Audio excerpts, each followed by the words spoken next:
Fog, thick and heavy, clung to the old highway. 7 friends huddled in the van, laughing, their breath misting the windows. Excitement crackled, fueled by nervous energy and cheap coffee. Blackwood Hotel loomed, a silhouette against the dying light. They had dared each other to spend the night. No one believed the stories, not really. "You sure about this?" Emily's voice wavered, betraying her bravado. "Don't be such a scaredy cat," Mark scoffed, his tough facade barely hiding his own apprehension. The van rumbled to a stop before the imposing entrance. Silence descended, thick and heavy, as if the fog itself had muffled their courage. The doors creaked open, an invitation and a warning. This was their first mistake. Dust motes danced in the faint moonlight filtering through grimy windows. The air hung heavy, thick with the scent of decay and forgotten things. Cobwebs draped the once grand chandeliers, now shimmering with an eerie luminescence. The lobby, once bustling, now echoed with an unsettling emptiness. Footsteps echoed on the marble floor, unnaturally loud in the stillness. Each creak of the floorboards, each sigh of the wind through broken window panes, sent shivers down their spines. They explored, their laughter hollow and forced, a feeble attempt to break the oppressive atmosphere. Portraits of stern-faced figures lined the walls, their eyes seemingly following the intruders. A sense of being watched settled upon them, a prickling unease that tightened their chests. The hotel was alive, watching, waiting. They gathered in the dusty dining hall, a makeshift camp against the encroaching darkness. A single lantern cast long, dancing shadows on the walls. Stories were shared, jokes cracked, but the laughter held a nervous edge. Midnight approached, each tick of the clock a hammer blow against their dwindling courage. A game of cards was proposed, a desperate attempt to distract from the growing tension. But the cards felt heavy, the symbols ominous. Outside, the wind howled, a mournful cry that seemed to echo their own unspoken fears. The storm was coming, they were not alone. The feeling settled upon them, cold and insidious. Someone or something was watching, waiting. The game was abandoned, cards scattered on the table like fallen leaves. They were no longer pretending. Fear had taken root. The grandfather clock chimed 12, its sound echoing through the silent house, each resonant gong a death knell to their dwindling hope. And then it began. The air grew thick with tension, as if the house itself was holding its breath, a soft whisper, just at the edge of hearing. It was almost as if the walls were speaking, sharing secrets meant to remain hidden. A cold breath on the back of the neck, it sent shivers down their spines, a reminder that they were not alone. A fleeting glimpse of a shadow flitting across the doorway. It was gone in an instant, but the fear it left behind lingered. Panic flared, hot and immediate. Their hearts raced, pounding in their chests like a drumbeat of dread. The lantern flickered, casting grotesque shapes on the walls that danced in a macabre ballet. Each flicker seemed to bring the shadows closer, more menacing. The temperature plummeted, a bone-chilling cold that seemed to seep into their very marrow. It was as if the warmth of life itself was being drained away.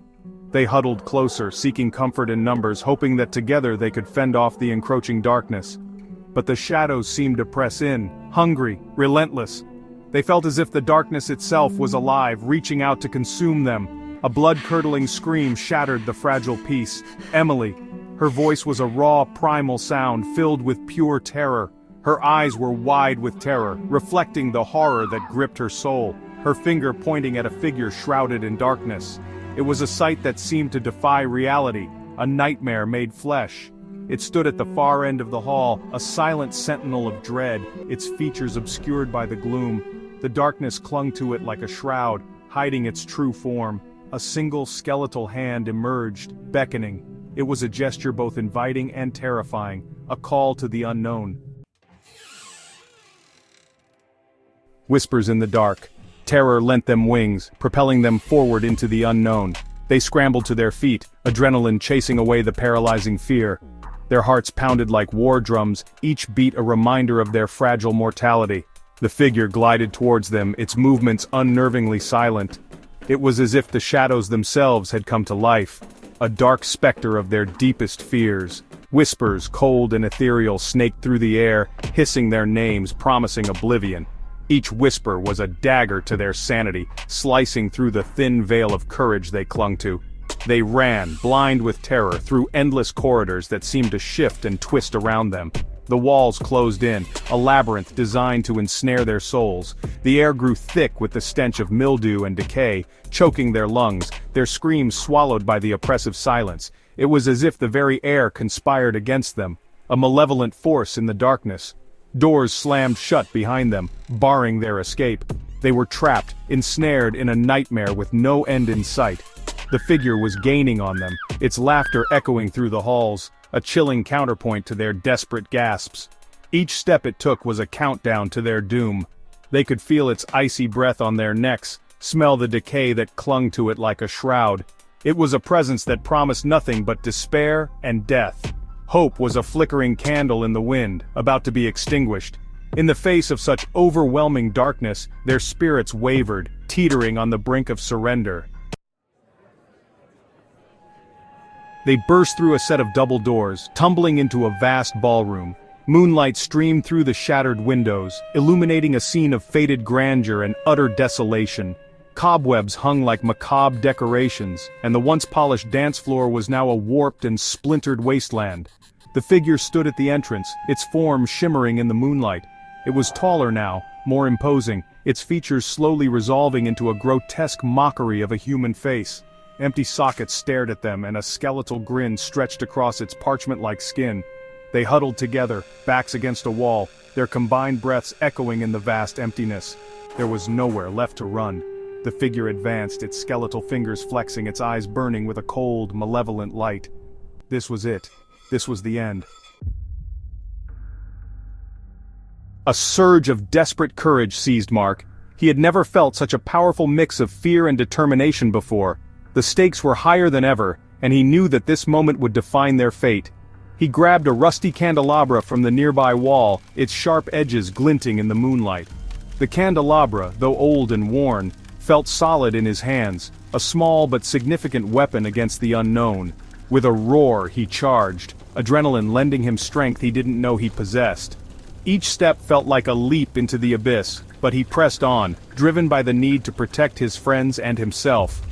The figure hesitated, momentarily caught off guard by this unexpected show of defiance. It was enough.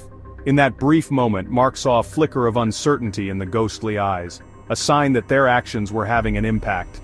The others, spurred by Mark's courage, followed suit, grabbing broken furniture, shards of glass, anything they could find. They armed themselves with whatever was at hand, their fear transforming into a fierce resolve. They would not go down without a fight. Each person stood ready, their eyes locked on the ghostly figure, their hearts pounding with a mix of terror and determination. The ballroom became a whirlwind of chaos and desperation. The once grand room was now a battleground, filled with the sounds of clashing makeshift weapons and the cries of the desperate. The friends fought with the ferocity of the damned, their terror fueled by a primal instinct to survive. Each swing, each strike, was a testament to their will to live, to not be consumed by the darkness that threatened to engulf them. They landed blows, but the figure seemed to shrug them off, its form flickering, almost incorporeal. It was as if their efforts were in vain, their weapons passing through the ghostly form without effect. They were fighting a losing battle. The realization began to sink in, a cold dread that threatened to sap their remaining strength. But still, they fought on, refusing to give in to despair. Then, as quickly as it began, it was over.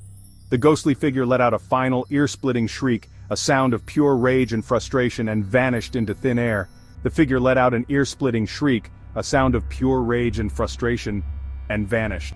The room was left in a stunned silence, the echoes of the scream lingering in the air.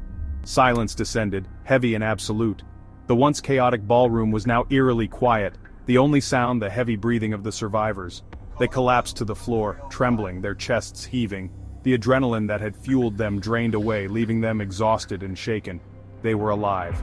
For now. The realization brought a mix of relief and dread, knowing that while they had survived this encounter, the fight for their freedom was far from over. Dawn broke, painting the eastern sky with hues of pink and orange. They emerged from the hotel blinking against the light, their faces drawn and pale. The fog had lifted, revealing the full horror of Blackwood Hotel in the cold light of day. As they stumbled towards their van, a glint of metal caught Emily's eye. She bent down and picked up a tarnished silver locket, its surface cold beneath her fingers. It sprang open, revealing a faded photograph of a young woman with haunted eyes. "We need to get out of here," she whispered, her voice trembling. They huddled together, their faces grim as they recognized the woman in the picture. It was the same woman from the portrait in the lobby, the one whose eyes had followed them, the one who haunted their dreams. They drove away from Blackwood Hotel as the sun climbed higher in the sky. The horrors they had witnessed were seared into their minds, a chilling reminder of the night they had cheated death. The physical wounds would heal, but the scars left by Blackwood would linger, a constant shadow in the corners of their minds. Blackwood Hotel stood silent, its secrets secure behind its decaying walls. The fog had returned, cloaking the building in an ethereal mist. The stories were true. The legends lived on. Blackwood had claimed their sanity, their courage, and their peace of mind. It had also, inadvertently, given them a story that would bind them together forever. A story they would never forget. A story they would never tell.